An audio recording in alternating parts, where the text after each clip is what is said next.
Bonjour Jessie, comment vas-tu? Bonjour Jessie. Bonjour Tristan, bonjour Georges, ça va?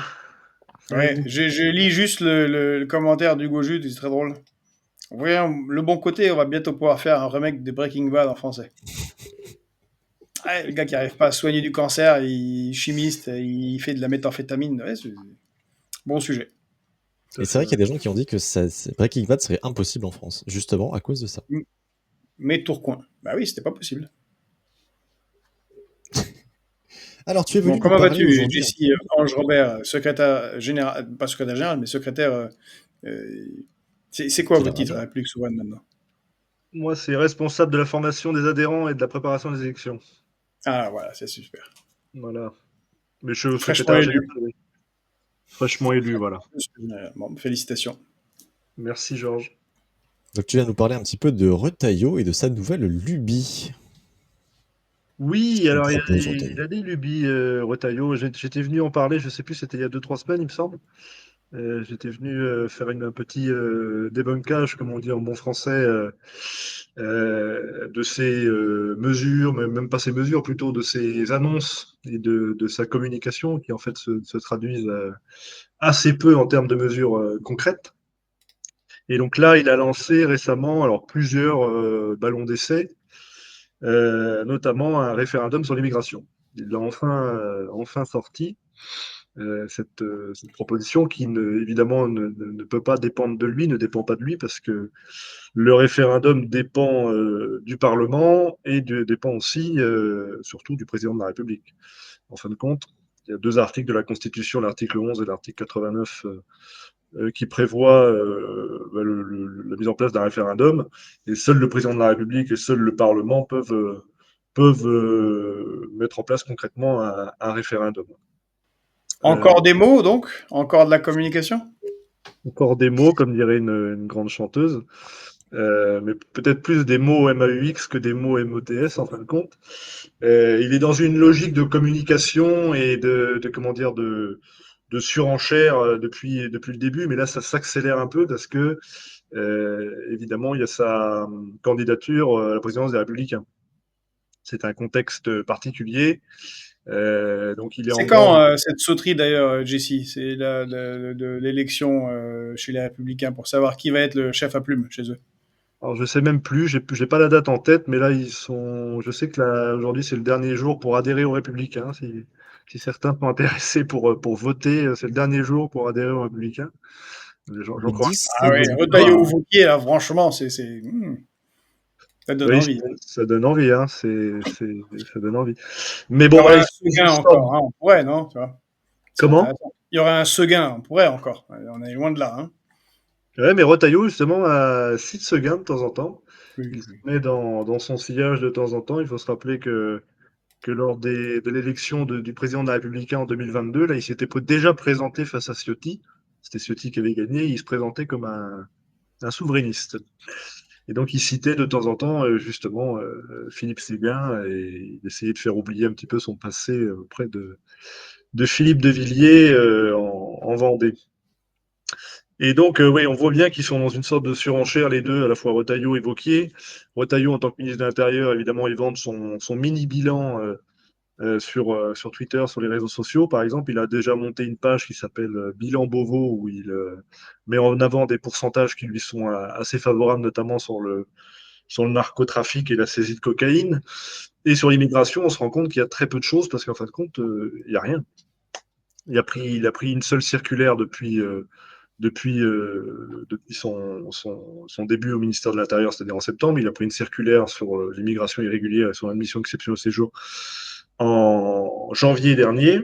Et c'est la seule chose qu'il ait faite pour l'instant, puisqu'il y a des propositions de loi qui sont en cours d'examen au Parlement, au Sénat en particulier, mais qui n'ont toujours pas été adoptées et qui, en fin de compte, ne changeront pas grand-chose, et qui sont même assez moins disantes par rapport à ce que proposaient les Républicains auparavant. Là, il a notamment proposé, les sénateurs républicains au Sénat ont proposé d'augmenter la durée de rétention des étrangers en situation irrégulière, et ils ont proposé de l'augmenter à 210 jours au lieu de 90 jours, le délai maximum, alors que la moyenne européenne, c'est 18 mois, et la durée maximum autorisée justement par les directives européennes, c'est 18 mois de rétention pour les étrangers en situation irrégulière.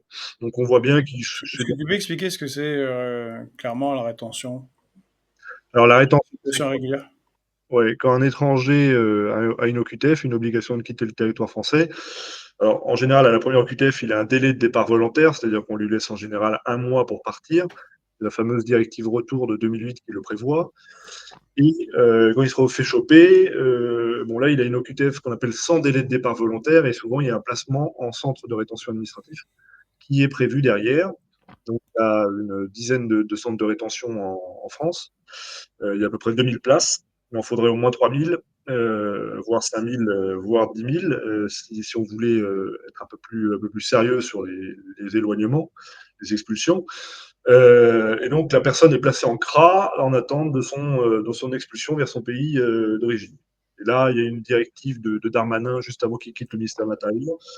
Ils se sont recentrés sur les étrangers dits top, c'est-à-dire troubles à l'ordre public, des étrangers qui sont soit condamnés, soit connus défavorablement, connus très défavorablement pardon, des services de police.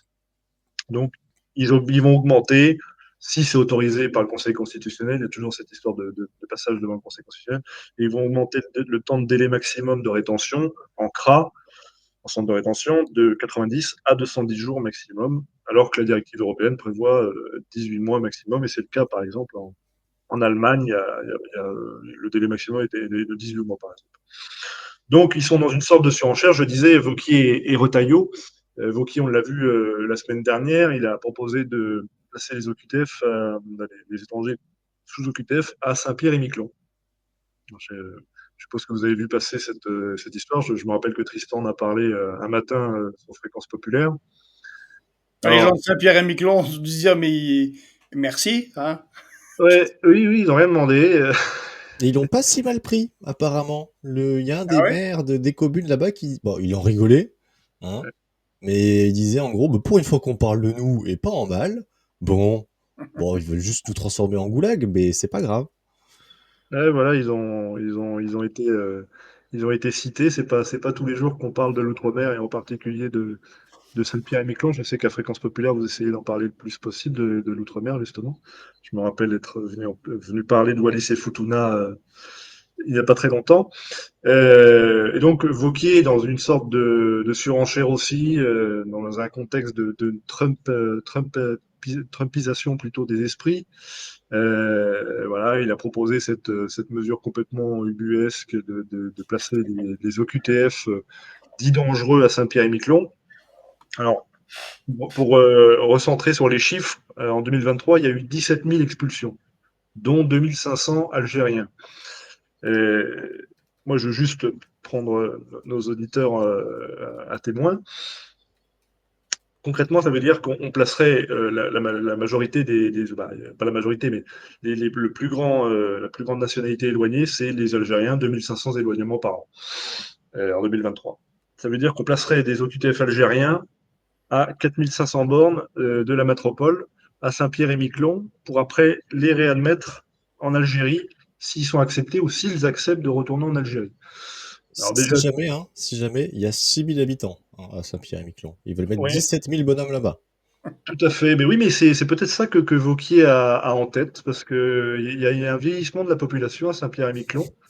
Et donc, il veut peut-être repeupler Saint-Pierre-et-Miquelon avec des étrangers sous OQTF. C'est peut-être ça le véritable, comment dire, ce qu'il a derrière la tête, je sais pas. Mais bon, voilà. Et en fait, dans leur esprit à tous ces gens-là, en fin de compte, c'est que les territoires d'outre-mer, déjà, sont des territoires de seconde zone ou de troisième zone, et que les ultramarins, quels qu'ils soient, sont des sous-français. Donc, on va déléguer les OQTF, on va aller externaliser tout ça à Saint-Pierre-et-Miquelon, et puis ils auront après à se débrouiller avec tout ça. Alors, l'argument de Wauquiez, c'est que pas terrible le bilan carbone, il a raison, Jean-Pierre Leroux. Ouais. C'est ce que j'allais dire, justement. Le bilan carbone, déjà, n'est pas bon, ça c'est Et le sûr. bilan financier, c'est pas terrible non plus. Oui, déjà que les éloignements coûtent cher. Alors là, s'il faut faire un trajet aller à Saint-Pierre-et-Miquelon, un trajet retour Saint-Pierre-et-Miquelon, Maghreb, ça va être très compliqué, oui. Parce qu'il y a 2-3 règles européennes et françaises qui interdisent de mettre les gens à fond de cale comme à une certaine époque. Où là, c'était pas trop cher. Hein. Oui, tout à fait. Tu leur Il mets faut un pyjama, des sabots, et puis voilà, un ratafia, et allez, 3 semaines en il faut bateau, il y en a un quelques-uns minimum qui de meurent, confort. ça marche Oui, plus, ça. il faut un minimum de confort, au moins. On met pas met plus les gens à fond de cale et ils prennent l'avion désormais.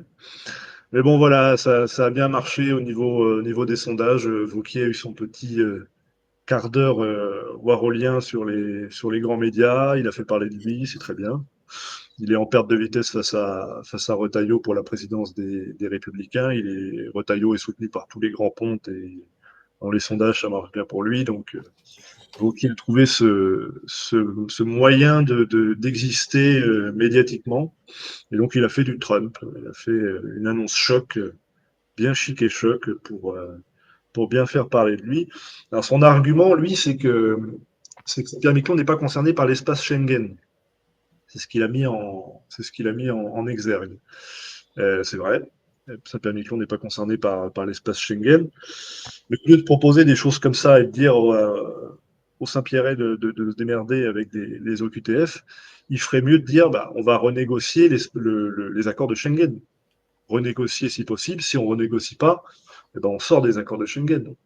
Mais bon, il y a eu des propositions qui ont été faites et qui me semblent assez pertinentes sur le fait de renégocier les accords de Schengen et que les accords de Schengen soient valables pour les nationaux et pour les gens qui ont des titres de séjour depuis longtemps, par exemple, mais que les accords de Schengen ne concernent pas les gens qui viennent d'arriver, c'est-à-dire des gens qui viennent d'avoir un visa en séjour en Espagne, par exemple, et qui sont après, qui après peuvent venir très facilement en France, en fin de compte. Ça va être sympa quand même 2027. Hein.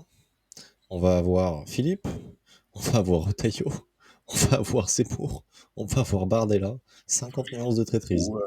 Ou avant, Tristan, parce que avant 2026, faut passer avant 2027, faut passer 2026. Hein, je crois qu'il y a une logique. Et en 2026, à l'automne, il y aura un budget. Alors là, Ouais. Tintin. Je me demande comment ils vont faire ce budget. Alors, en plus, ils veulent acheter des armes supplémentaires sur un budget qui doit être réduit. Bon, La sécurité sociale, Georges, whoop. oui, oui, mais bon, il y a une limite à la manière dont sont faites les choses et à la vitesse dont elles sont faites. Si tu mets les grenouilles dans l'eau bouillante tout de suite et pas dans l'eau froide, elles sautent d'un coup. Hein, elles descendent dans la rue. Tu mets Normalement, le il faut mettre couvercle. dans l'eau froide des petits feux. Hein, et pas... 2026, ça va être gros bouillon, tout de suite. Ouais. Non, mais tu parles de réarmement, justement, et de course à l'armement, et voilà, d'augmentation des crédits de guerre. Euh, Saint-Pierre-et-Miquelon, ils sont concernés, ils sont juste à côté du Canada. Je dis ça pour nos auditeurs qui ne sauraient pas où est Saint-Pierre-et-Miquelon. Ils sont beaucoup plus inquiets, en tout cas c'est ce que dit le député de là-bas, le député de Lyotte, Stéphane Lemarchand, et le maire de Saint-Pierre, je crois. Ils sont beaucoup plus inquiets par les déclarations de Trump sur l'annexion du Canada, par exemple. Ils sont beaucoup plus concernés par ça que par les diversions de Wauquiez. Oui, parce que ça sera notre petit Groenland. Hein. Voilà. Ils considèrent que tout ça, c'est américain. Oui, tout à fait, tout à fait. Donc, ils pourraient venir s'en prendre aussi à nos territoires ultramarins, et en particulier à Saint-Pierre-et-Miquelon. Il n'en a pas encore parlé, mais je sais que tu l'avais évoqué, Georges, il y a quelques temps, là, le fait qu'il pourrait viser à l'avenir, après le Groenland, après le Panama, après le Canada, de viser peut-être certains de nos territoires ultramarins, en particulier Saint-Pierre-et-Miquelon. Clairement, clairement. Voilà. Et du coup, ce référendum sur l'immigration, qu'est-ce qu'il veut en faire alors? Bah, justement, la question, c'est à chaque fois, ils proposent des référendums, mais qu'est-ce qu'il y aurait dedans? Et ils le disent jamais, ça, parce que justement, ils se préservent pour 2027. Marine Le Pen propose aussi un référendum sur l'immigration. Édouard Philippe, peut-être bien, va proposer aussi un référendum sur l'immigration. Darmanin proposera peut-être bien, ou Attal proposeront peut-être bien aussi un référendum sur l'immigration. Mais l'important, c'est de savoir ce qu'on y met dedans. Voilà, il faut être sérieux aussi. Et surtout, ils sont pas très sérieux parce qu'au niveau constitutionnel, tous les juristes, tous les grands juristes, les constitutionnalistes disent que avant de faire un référendum sur l'immigration, il faut modifier la Constitution. Parce qu'un référendum sur l'immigration n'est pas possible. Donc il faut réformer la Constitution et en particulier l'article 11 qui permet au président de la République de proposer un référendum sur ce qu'on appelle les questions de société, les questions administratives, questions de service public par exemple. Et donc ils sont obligés de modifier la Constitution d'abord, avant de proposer un référendum sur l'immigration. Donc ça, ils ne le disent jamais. Donc, concrètement, le référendum, il pourra être rejeté par le Conseil constitutionnel. Le Conseil constitutionnel, si un président de la République proposait un référendum d'emblée sur les questions migratoires, pourra dire je suis désolé, mais c'est pas constitutionnel votre histoire. Tout le monde n'a pas la légitimité du général de Gaulle d'imposer un référendum qui avait été qualifié de forfaiture à l'époque, en 62, sur l'instauration du suffrage universel, de l'élection du président de la République au suffrage universel direct. Voilà. Si c'est Emmanuel Macron qui le propose, il y a de grandes chances que ça ne passe pas. Il ne le proposera pas, évidemment, mais il l'aurait déjà fait. Mais si c'est Darmanin, Attal, Philippe, Le Pen ou Retailleau ou un autre, de toute façon, il sera rejeté d'emblée s'il n'y a pas de... Êtes-vous d'accord? Gérard Laporte, il nous fait des blagues. C'est bien. Oui, il a raison. Mais Macron cherche des mais il a raison, bien sûr. Quand on se moque des gens, faut en rire un peu. Ouais. Mais non, moi, j'ai une question. Toi qui es spécialiste des questions d'immigration, de statut différencié, il y a quelque chose qui, moi, m'est assez incompréhensible. J'ai beaucoup travaillé, œuvré pour que celui qui était mon interprète en Afghanistan, interprète des forces spéciales françaises, avant américaines et de l'ONU, comme un certain nombre d'autres interprètes, puisse arriver en France. Il a reçu le statut de réfugié, mais après, pour sortir de statut de réfugié, maintenant il est français, mais ça a mis un temps fou. Ça a empêché d'être recruté par l'armée française qui le voulait parce qu'il parle plein de langues intéressantes. Et on a des Afghans qui ont servi la France, qui sont menacés, c'était son cas très concrètement, il a un frère qui a été assassiné par les talibans, qui sont dans des statuts bizarres, parqués un peu n'importe où, jamais régularisés, ils ne sont pas très très nombreux en vrai. Et lui-même constate, puisqu'il interprète pour la police, la justice, que sont régularisés tout un tas de gens. Il dit, mais lui-même dit, mais ils ne vont jamais pouvoir s'intégrer, s'ils viennent des montagnes, ils parlent pas ils rentrent, et nous, c'était compliqué. Et là, j'ai un autre cas, c'est quelqu'un de relativement proche, c'est un cas particulier quand même. C'est un gars qui est en France depuis 19 ans. Illégal depuis 19 ans en France. Il a eu 3 OQTF, les OQTF liés au contrôle de police, et qui disent t'as pas à être ici, OQTF, donc administratif. Donc pas criminel. Il est chrétien, d'un pays où les chrétiens ont eu 2 ou 3 problèmes avec les autorités locales et des djihadistes.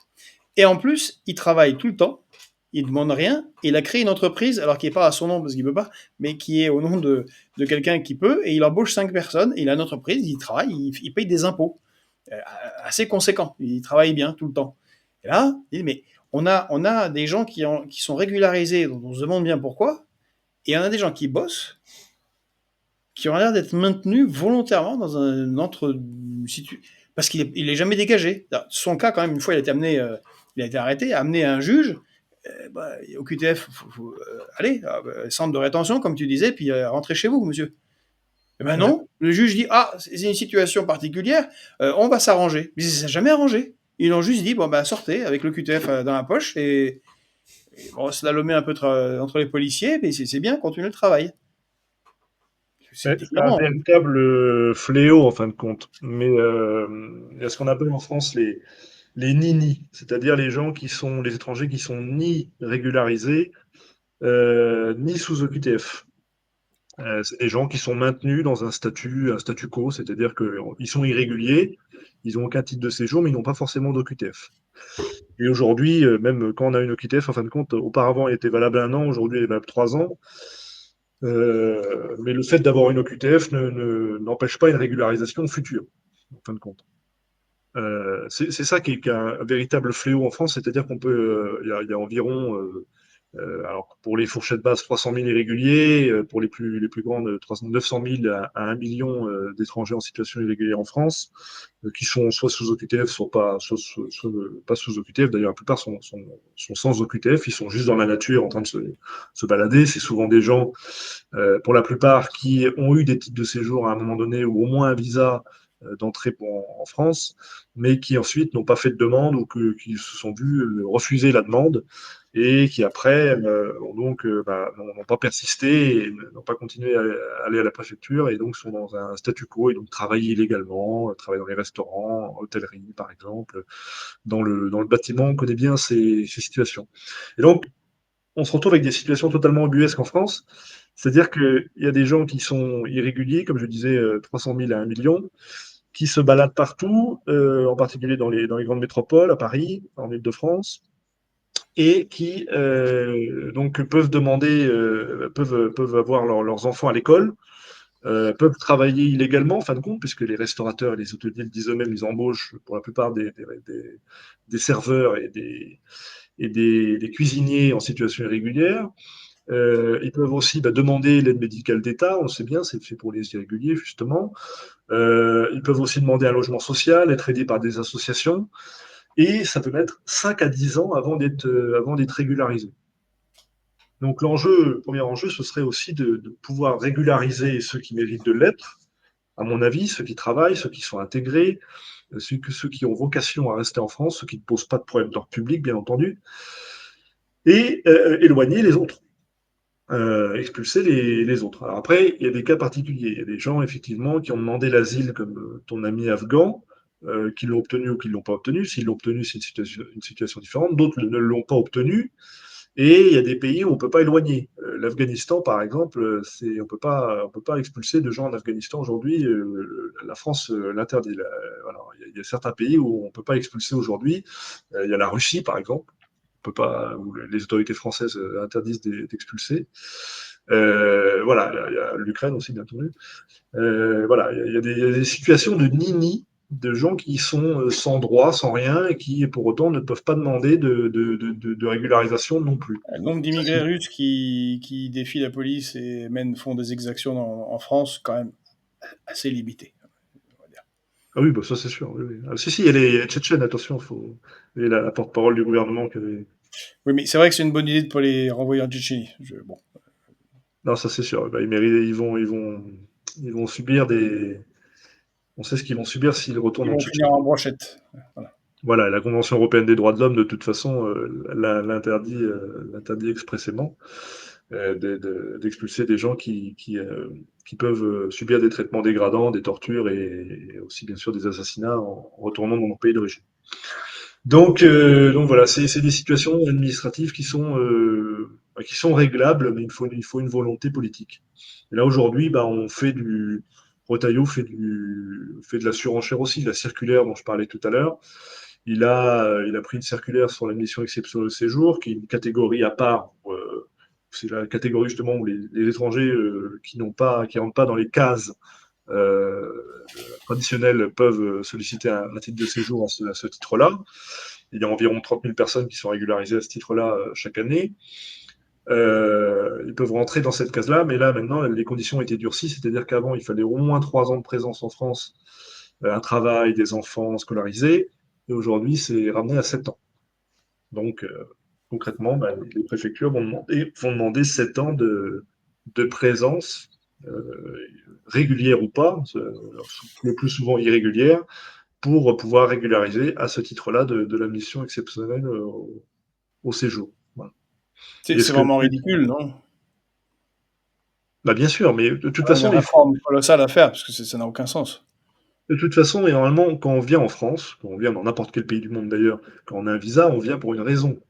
On vient pour étudier, on vient pour raison familiale, on vient pour travailler, par exemple, on vient pour l'asile, pour demander l'asile.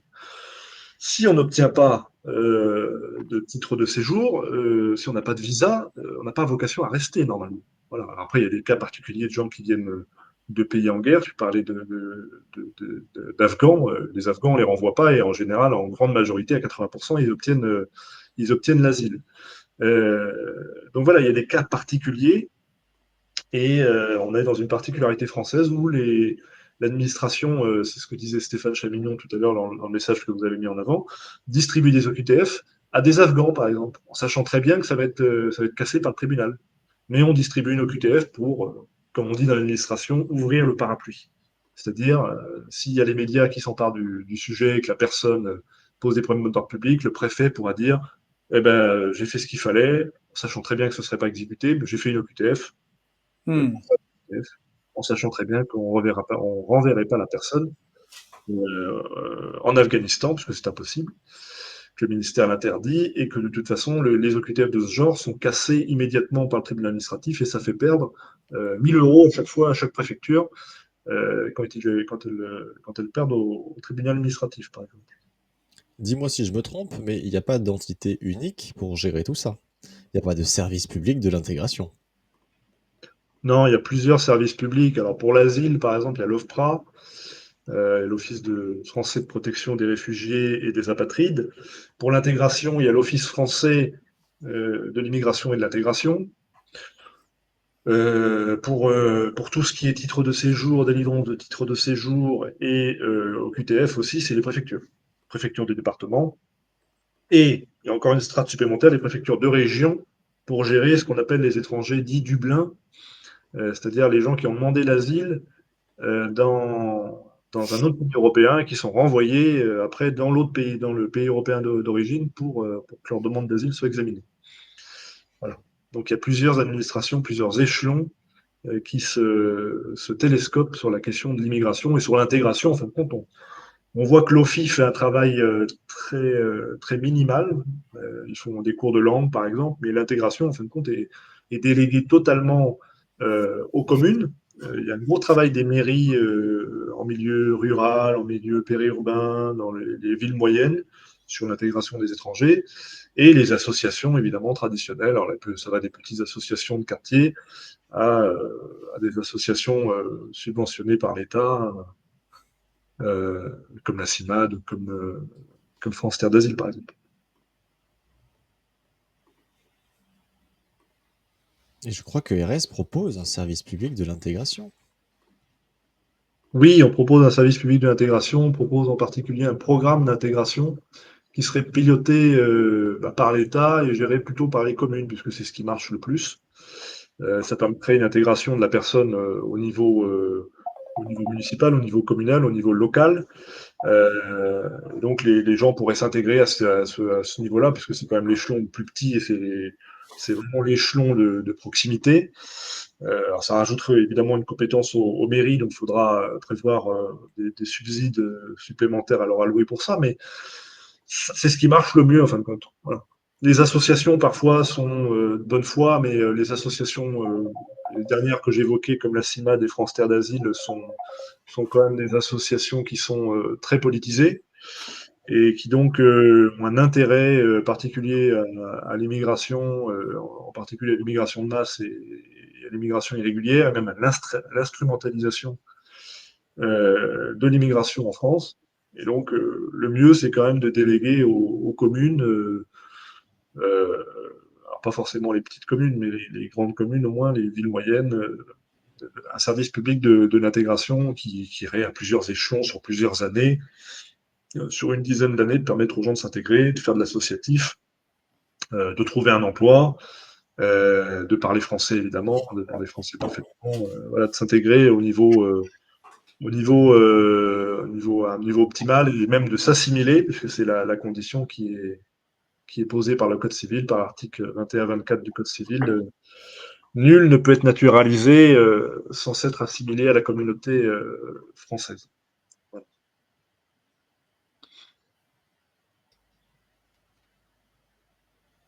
Tu voulais rajouter quelque chose? Je vois Gérard Borne là, qui parle de socialisme, justement. Il y a un vrai socialisme, c'est la liberté individuelle et la sécurité collective. Il y a des socialistes, des véritables socialistes. Hein. Je ne parle pas de Boris Vallaud ou d'Olivier Faure. Je parle que les socialistes sont partis du Parti socialiste maintenant. Et François donc, Hollande. oui, François Hollande, voilà. Des modèles. Non, je parle évidemment de Jean Jaurès, qui est une référence à République souveraine, justement. Il avait fait un célèbre discours, le socialisme douanier, en 1895 à la Chambre des députés. Et il faut se souvenir aussi qu'il était assez dur avec l'immigration irrégulière et surtout par l'instrumentalisation de l'immigration par le patronat français. Il faut se rappeler que dans son dernier édito, dans son dernier article dans l'Humanité juste avant d'être assassiné, le 28 juin 14, l'article s'intitulait L'effort nécessaire et ça parlait évidemment de la guerre et de l'union sacrée, la guerre de 14 qui allait venir juste après. Il a dit dans cet article, vous pouvez le retrouver assez facilement, dans son dernier édito, il avait dit qu'il n'y a rien de plus grave que l'immigration étrangère, ou la main-d'œuvre étrangère plutôt. Alors, ce qu'il voulait dire là-dedans, évidemment, c'était répéter ce qu'il avait dit avec le socialisme douanier, c'est-à-dire qu'il y avait une instrumentalisation de l'immigration par les patrons pour avoir des salaires au rabais, avoir des baisses de salaire en fin de compte. Et on en est toujours là aujourd'hui. On voit le MEDEF, le patron du MEDEF qui revient à chaque fois là-dessus. Il y a Thierry Marx aussi qui vient toutes les semaines pleurer à la télé ou à la radio pour dire que Thierry Marx, qui est le patron du syndicat des restaurateurs et des hôteliers, pour dire qu'il n'y a pas assez de bras, de mains, de jambes pour faire les lits et comment dire et cuisiner dans les restos et faire les serveurs. Et il pose jamais la vraie question, qui est la question de la revalorisation des salaires. Alors qu'ils ont obtenu quand même des avantages non négligeables. Eric en parlait hier, notamment sur la TVA, sur la restauration, par exemple. C'était Sarkozy qui leur avait accordé ça et il n'y a eu aucune répercussion concrète. On a, pardon, si je me permets, le discours que tu évoques, dit du socialisme douanier à la Chambre, il y a une citation que j'utilise dans différents articles sur ce sujet, et je vais vous le lire parce que ça remet les points sur les i ou l'église au centre du village. Donc c'est ce que tu disais. Donc je cite Jean Jaurès. Ce que nous ne voulons pas, c'est que le capital international aille chercher la main-d'œuvre sur les marchés où elle est la plus avilie, humiliée, dépréciée, pour la jeter sans contrôle et sans réglementation sur le marché français et pour amener partout dans le monde les salaires au niveau des pays où ils sont le plus bas.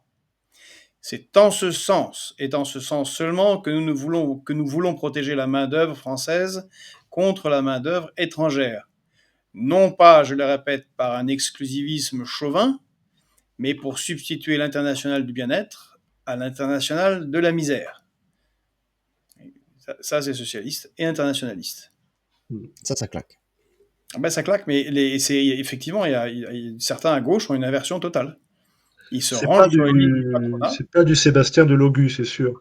Ah non. Ils se rangent sur le patronat européen qui veut plus d'immigrés corvéables, exploitables, avoir son armée de réserve du capital, selon les termes de Karl Marx, surtout qu'il n'y ait pas de développement concurrentiel dans les pays d'où vient l'immigration, surtout pas payer les ressources comme il faut, surtout pas que les cerveaux restent là-bas. L'internationalisme consiste très exactement au contraire.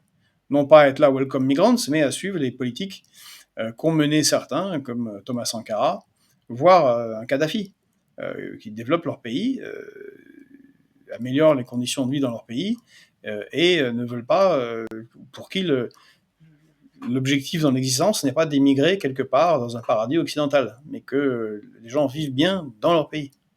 Ça, c'est l'internationalisme. Oui, le PS d'aujourd'hui, justement, n'est plus du tout sur ces positions-là. Le PS a trahi la SFIO et Olivier Faure et Maurice Vallaud trahissent Jaurès. Ce qui prône aujourd'hui, en fait, c'est le discours de la droite libérale.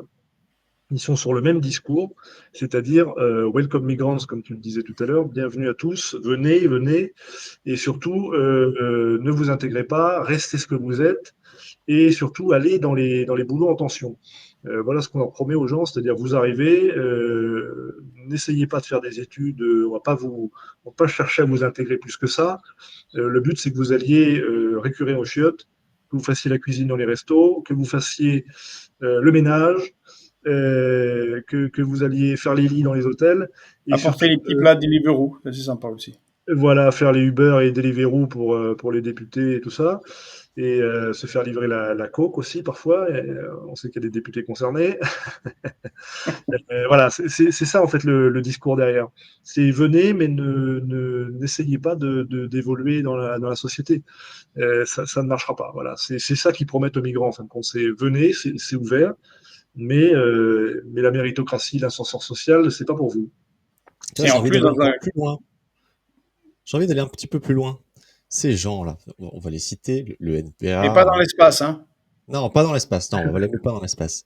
Mais ces gens-là, qui se prônent anticolonialistes, antiracistes, bon, au final, ils font juste de ce qu'on appelle en anglais le white saviorism, le sauveur blanc.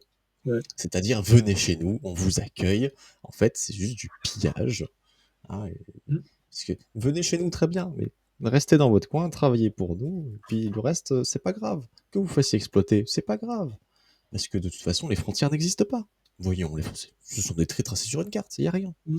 Bon, Oui, mais c'est une pensée néocoloniale, en fait.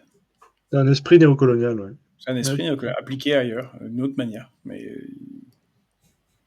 exactement. Mais ils combien de veulent des médecins, esclaves, comme le dit Black Sheep. Ils veulent des esclaves. ça se voit dans l'agriculture. L'agriculture, oui. Hein. Oui, tout à fait. Ils veulent des Tout esclaves, c'est exactement ça. Et justement, ce qu'ils font. ça permet de rappeler un truc, c'est qu'on parle d'immigration légal, là. qui saute illégale et puis qui saute le plus au visage, c'est-à-dire aux faciès, c'est-à-dire ceux qui sont un peu basanés ou beaucoup basanés. Mais on a une immigration interne européenne sur les mêmes principes, ahurissante. La directive sur les travailleurs détachés, auquel on ajoute les systèmes qui rendent possible toutes les délocalisations intra-européennes, font qu'il ne peut pas y avoir de travail industriel en France. Et s'il n'y a pas de travail industriel, ça a encore moins de sens d'amener des gens parce que le travail industriel, c'était par là que s'intégraient massivement tous les prolétaires du monde qui arrivaient. Oui, tout à fait. Le travail en commun, bon, on apprend la langue, il y a les syndicats, les écoles de syndicats, on gagne un salaire, on s'insère dans la société, les gamins vont à l'école, voilà, ça fonctionne. Mais s'il n'y a pas de travail, ce truc est absurde, ça ne fonctionne pas du tout. Il n'y a aucune chance que ça fonctionne. Et donc voilà, Mais c'est n'oublions ça, pas c'est les qu'ils travailleurs détachés. Voilà. ils trouvent un travail via leur diaspora, souvent. Et donc, ils apprennent même pas la langue, puisqu'ils restent dans leur milieu d'origine, sauf qu'ils sont en France, mais ils restent dans leur milieu d'origine, ils travaillent. Alors, soit ils travaillent pas, mais de toute façon, quand ils sont immigrés irréguliers, au bout d'un moment, ils sont bien obligés de travailler. Il y a des boulots qui embauchent ouvertement, alors que c'est totalement illégal, qui embauchent ouvertement des immigrés irréguliers. Voilà, pour les exploiter, bien entendu. Il n'y a pas d'autre, comment dire, d'autres raisons que ça. Ils vont à la baisse sur les salaires, c'est-à-dire que quand ils demandent leur bulletin de salaire très concrètement, ben, ils ne l'ont pas. De toute façon, s'ils en viennent à le demander ou s'ils viennent à l'exiger, ils vont dire, ben, les patrons vont leur dire, mais qu'est-ce que tu as exigé? Tu es irrégulier, si tu veux, je te vire en 2 secondes et après tu te retrouves dans la mouise. Donc concrètement, ils n'ont aucun droit, ces gens-là. Il y a un Voilà. cas, par exemple, intéressant, ce sont les égouts à Paris. À Ouais. Paris, on doit compter moins de 60 égoutiers. C'est-à-dire, officiellement, ceux qui le statut d'égoutier de Paris, très syndiqué à la CGT, moins de 60. Ils sont dans des trucs de contremaître au musée, et ça s'arrête là. Et maintenant, ça a été privatisé, ça a été externalisé, toute une série d'entreprises qui font le travail des égoutiers d'avant en embauchant. Alors, ils ont à chaque fois, il y a un système d'embauche euh, de travailleurs réguliers, Ouais. Camerounais, afghans, peu importe, parce que certains sont réguliers, mais en fait, ils masquent souvent le x2, x3, x4, x5 d'irréguliers, Oui, tout à fait. avec des relations, une approche absolument raciste. Parce que si vous avez un contrôle, un Africain, un Afghan, ou sur une photo d'identité, quand vous avez un casque, que vous avez la gueule toute peinturée, parce que, évidemment, c'est un travail assez difficile, les égouts, ça passe. Et en fait, ça tient comme ça. Alors, nos égouts fonctionnent. Et il faut des milliers de gens pour bosser dans les égouts. Puis si les égouts ne sont pas en état, la ville s'arrête. C'est sans égouts, sans égoutier et sans balayeurs et personnes qui s'occupent des ordures, les villes, au bout de 2 ou 3 jours, sont insalubres et invivables. Donc, il y a plein de maladies. Voilà. Donc, ils sont absolument essentiels. Et ça fonctionne sur l'exploitation de la misère du monde. C'est sidérant, en fait. Oui, tout à fait. En plus, il faut rajouter à cette problématique-là des papiers, de l'immigration irrégulière, le fait que les égoutiers aient une espérance de vie aussi très réduite, en fin de compte, par rapport au reste de la population, ce qui rajoute une difficulté supplémentaire au métier. Et je ne sais plus qui le disait tout à l'heure, mais tu l'as dit aussi, Georges, tu l'as rappelé tout à l'heure, il y avait un ascenseur social dans l'industrie. C'est-à-dire qu'il y avait un horizon d'attente, comme on dit dans certains livres. C'est-à-dire que les ouvriers se disaient, bah, moi, je suis ouvrier aujourd'hui, mais je peux passer contre-maître. Voilà, il y avait un ascenseur social et une possibilité d'évolution. Aujourd'hui, le gars qui fait du Uber Eats ou du Deliveroo, il n'y a pas de possibilité d'évolution. Il va pas devenir manager comme un McDo ou je sais pas quoi. Il va rester Uber Eats. Voilà. Il va rester au moins à faire 10 ans, 10 ans à faire ça. Il va vivoter, il va faire des petits boulots de ce genre, il va aller dans les restos, voilà son ascenseur social à lui. Et après, il va être cantonné à d'autres petits boulots, mais en étant régulier. Et voilà, c'est le seul horizon d'attente qu'on leur offre. Et concrètement, on n'entend jamais le Parti socialiste, on n'entend jamais Europe Écologie Les Verts, on n'entend jamais, évidemment, la France insoumise sur ces sujets-là. Et pourtant, ils les côtoient au quotidien, ces immigrés-là. Voilà, quand ils vont à Paris à l'Assemblée nationale, ils se font livrer comme tout le monde, des Uber Eats et des Deliveroo, et ils les regardent jamais, ils prennent jamais le temps de parler avec eux et de se dire, tiens, quelles sont vos problématiques au quotidien, qu'est-ce que vous rencontrez comme difficultés, et ils verraient concrètement que leur discours, no border, pas de frontières, venez rester comme vous êtes, ne tient pas la distance sur le réel. Voilà. Alors, il y en a quelques-uns quand même qui ont, au moins on peut citer François Ruffin, et si j'ai bien compris, il y a un ou deux fans de François Ruffin, là, en particulier Oui, bien sûr. notre Nietzschéen favori, Black Sheep Antichrist, Mm. dans le fil. Bon, qui lui justement s'intéresse, il parle un peu, juste, c'est lui qui avait sorti le scandale des femmes de ménage de l'Assemblée nationale. A raison, Ouais, hein. ouais, tout à fait. C'est une honte, c'est juste la honte, c'est insupportable. Et si on creusait un peu, alors là on est dans le niveau au-dessus en termes de et c'est du travail régulier, mais la réalité de nos hôpitaux publics, qui sont dans une situation catastrophique, comme on l'a dit de nombreuses fois, et tout à l'heure, maintenus dans un état de désagrégation permanent, bah, les urgences et tout un tas de services tiennent avec de frais immigrés diplômés, Oui, oui. qui de l'Union européenne, qui d'Afrique subsaharienne, d'Afrique du Nord, et qui ne sont pas médecins dans leur pays. Moi, j'ai rencontré une fois un ministre de la Santé de Roumanie, il y a quelques années, il disait, mais nous, on a des difficultés à maintenir des cardiologues au milieu de la Roumanie. On les forme à Bucarest, et après quoi? Ils vont pareil. Il disait, c'est 400 euros le salaire. Bah, un cardiologue, c'est tout de suite 4000, hein, même dans les Oui. pires conditions, ou que ce soit dans les pays occidentaux, enfin, en Europe occidentale. Voilà, c'est du pillage pur. Et on ne fait Oui, pas d'efforts pour former plus de médecins. il y a 10% des médecins en France sont étrangers. Et ils exercent en particulier à l'hôpital.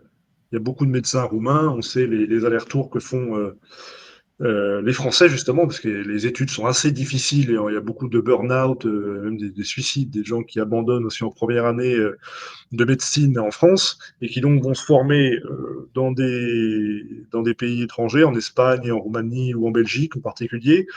dans des endroits où les études sont, voilà, ce sont des études normales. On les pressurise pas comme en France. Il y avait auparavant ce qu'on appelle le numerus clausus qui a été déverrouillé. On a maintenant aujourd'hui un numerus apertus, mais bon, il faut 10 à 12 ans pour former un médecin. Donc forcément, il y a à plus ou moins long terme, ça va porter ses fruits, mais pour l'instant, c'est compliqué. Donc, qu'est-ce qu'on fait? On importe des médecins étrangers, des étrangers qui font leurs études ici, on fait tout pour les garder. Il y a même un statut spécial qui a été créé par la loi Darmanin de décembre 2023 pour les garder en France. Et donc, qu'est-ce qu'on fait concrètement? On pille les médecins des pays étrangers, de Roumanie, de Bulgarie et du Maghreb, où il y a un manque criant de médecins. Et d'Afrique de l'Ouest. Hein. Il y a un grand Oui, nombre de tout à médecins fait. d'Afrique de l'Ouest qui... Ouais, aussi d'Afrique de l'Ouest. Et donc, voilà, il y a un véritable souci là-dessus. L'enjeu, c'est aussi que les gens puissent rester où ils sont et puissent vivre convenablement où ils sont. Alors, si vous voulez Ah, parler Wood Armor, médecine, Curie et tout. C'est vrai que, ouais, il n'y a pas oui, beaucoup les de curés conditions. aussi sont africains maintenant. Il y a beaucoup d'Ivoiriens.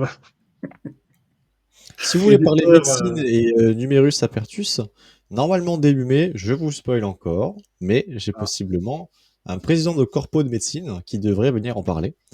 C'est un ancien camarade et qui aimerait bien pouvoir un peu sortir de ce cadre. Je sais pas si vous avez vu sur TikTok le nombre de jeunes qui disent ah ouais, vous voulez me bloquer je sais pas où trop dans la campagne, et ben je vais aller à l'étranger. Et lui il est ahuri devant ce comportement de ses étudiants parce qu'il comprend pas qu'il n'y a pas de grève chez les étudiants en médecine pour obtenir de meilleures conditions d'études, de meilleures conditions de travail. non, mais ils ont Et il se passe rien. intégré, en fait, les médecins, ceux qui vont les étudiants en médecine ont intégré le fait de souffrir pendant 10 à 12 ans. Et le fruit de ça derrière, c'est d'avoir la belle vie, d'avoir la Porsche, la piscine et la villa derrière. En fait, il faudrait rendre les études plus normales, comme c'est le cas en Belgique, en Espagne, en Roumanie, par exemple, où les études sont normales. Il n'y a pas il y a pas de pressurisation, il n'y a pas de taux d'échec important en première année de médecine. Et la première année de médecine, c'est pas un concours, un examen avec un QCM et des machins comme ça, qui permettent après de passer en seconde année. Et puis après, les années d'après aussi, il y a toujours des concours, des trucs très, très sélectifs. Il faudrait rendre ça normal, avoir des médecins adaptés, le nombre de médecins adaptés à ce dont on a besoin dans nos territoires. Et après, en corollaire, évidemment, peut-être leur imposer le fait d'aller pendant 2-3 ans, 4-5 ans dans des territoires sinistrés.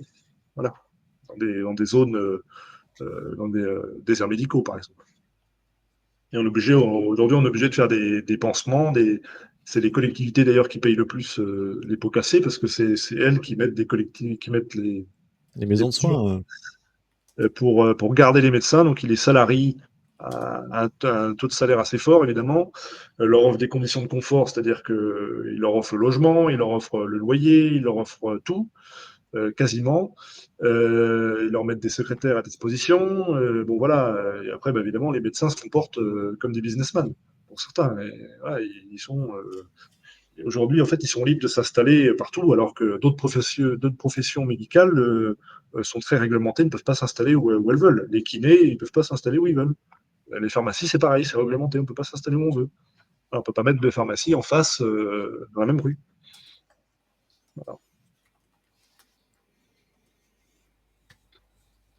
C'est une question de bon sens, en fin de compte. Mais aujourd'hui, en fait, il y a l'ordre des médecins le conseil de l'ordre qui est très puissant. Et on voit qu'ils sont très écoutés. Quand ils demandent une augmentation de la consultation, le ministre de la Santé, en général, obtempère assez vite. Voilà.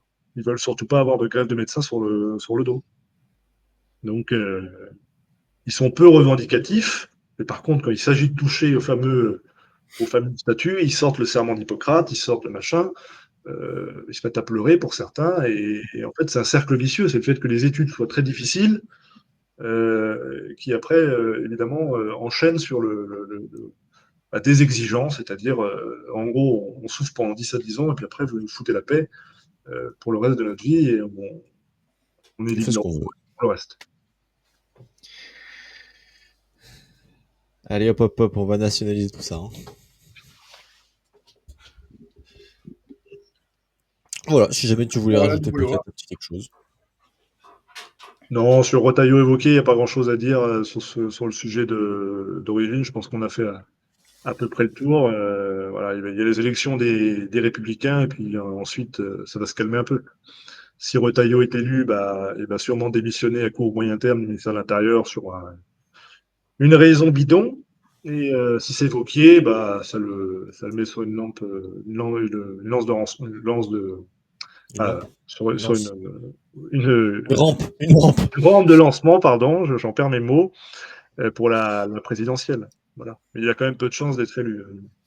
Bon, il y a Donc, très exactement un mois à tirer. Si mes renseignements sont bons, ça sera le 17 mai. Ah oui, ça fait quand même beaucoup. Hein. et le PS, ça sera en juin. Les écolos en juin. On va voir tout le monde là qui va se battre. En fait, tout le monde se met sur la ligne de départ en vrai. Hein.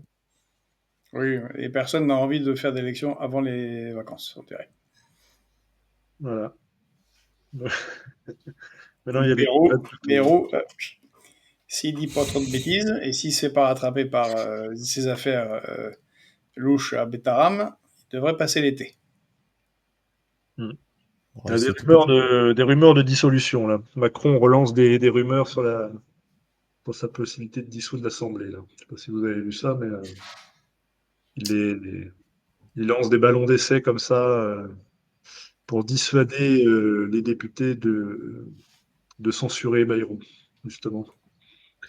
Puisqu'à partir de juillet, fin juillet, il retrouve sa possibilité de dissoudre l'Assemblée nationale. Et comme tout va très bien du côté du nouveau Front populaire, avant qu'ils se mettent d'accord. C'est vrai qu'une dissolution, avant que le PS se soit mis d'accord qui va être à la tête du PS, et considérant les bisbilles entre le PS et la France insoumise, de ce côté-là, ça fait mal.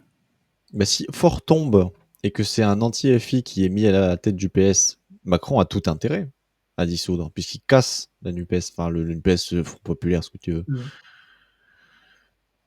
Ouais, mais il y a peu de chances que ce soit un anti-LFI qui soit élu, quand même. Non, je pense pas. Ça On va verra bien. Hein. être Fort ou Valo. Valo n'a Est-ce pas que la envie. République souveraine se prépare à présenter des candidats en cas de dissolution? Bien entendu, on se Ça, c'est prépare. Ouais. intéressant, ça. Il y a des formations en cours. Il y a peut-être des adhérents de la République souveraine d'ailleurs ou des sympathisants qui nous écoutent. Je les invite à me contacter s'ils sont intéressés pour candidater aux législatives. On se prépare, comme tous les autres partis politiques, à une éventuelle dissolution. Évidemment, il y aura des candidats de la République souveraine dans un maximum de circonscriptions. Pour pas être coincé comme la dernière fois. Parce que C'est comme la dernière fois. Ouais. chacun a eu 3 jours pour se retourner, ce qui, bon, c'est quand même difficile. Mais on avait, oui, 3 jours. Il y avait, en gros, il y a eu un délai d'un mois, même pas un mois, 3 semaines entre l'annonce de la dissolution et le premier tour. Ce qui était du jamais vu. Tu prends la dissolution de 97, par exemple, de Chirac, je crois qu'il y avait eu au moins 2 mois de campagne pour, euh, pour Jospin et pour tous les autres. Donc, là, il a voulu prendre tout le monde de court, justement, en particulier la gauche, et ils se sont alliés sur un programme de bric et de broc et surtout pour garder les financements publics et les circos, en particulier pour le PS. Et donc, voilà, il a pris tout le monde de court. Et en particulier, bah, les petits partis comme nous, justement. Voilà. Alors Edwige dit comment adhérer. Eh ben, c'est ce que j'allais lui dire. Vas-y, explique-nous comment adhérer, Tristan. Est-ce que tu sais ça? Alors, on a un joli site internet qui va être bientôt entièrement refait, mais voilà, le site internet est toujours en ligne et il y a une petite partie où vous pouvez adhérer ou faire un don. Faites attention, hein, si vous voulez adhérer, c'est adhérer. Mais néanmoins, lisez toutefois la charte et le règlement intérieur, Voilà. qui sont les grandes orientations que République souveraine prône. Et à partir de là, si votre cœur vous en dit, eh bien, vous pouvez ensuite adhérer à partir de 20 € par mois pour l'instant. La cotise normale, c'est 50. Et les syndicalistes mettent toujours, je sais plus combien, c'est 1 ou 10% du mois ou de l'année, je ne sais plus. Voilà. Oui, tout à fait. Et Wood Voilà, vous Armor, avez les liens pour adhérer, voir le site oui, de République Souveraine qui est en changement. Il y a quelques photos qui sont plus d'actualité. et vous pouvez adhérer pour ceux qui seraient intéressés par l'adhésion. bien entendu. Et pour les municipales, en 2026, il y a Wood Armor qui pose la question. On aura aussi des candidats. On prépare aussi nos candidats, on les forme pour les élections municipales. Et c'est en particulier moi qui est chargé de ça, parce que comme je l'ai expliqué tout à l'heure, je suis responsable de la formation des adhérents et de la préparation des élections nouvellement élus et intégrés au secrétariat général de la République souveraine.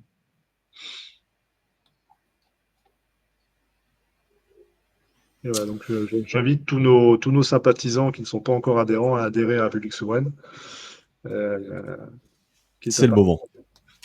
en pleine refondation et il y a beaucoup d'avenir, à mon avis. C'est vrai qu'on n'a pas parlé de le renouvellement de la direction aussi. Ah, je sais pas, oui, non, bah, on peut en parler. Assez peu. Je crois pas. Enfin, tu veux faire un Et petit bon, on pourra le point? faire peut-être une autre fois, Ouais. avec plus de temps et quelques photos, illustrations. Oui, c'est peut-être mieux. Ouais. Et au cas où vous ne seriez pas, donc, je ne suis plus président de République souveraine. La page Wikipédia est fausse. Eh oui.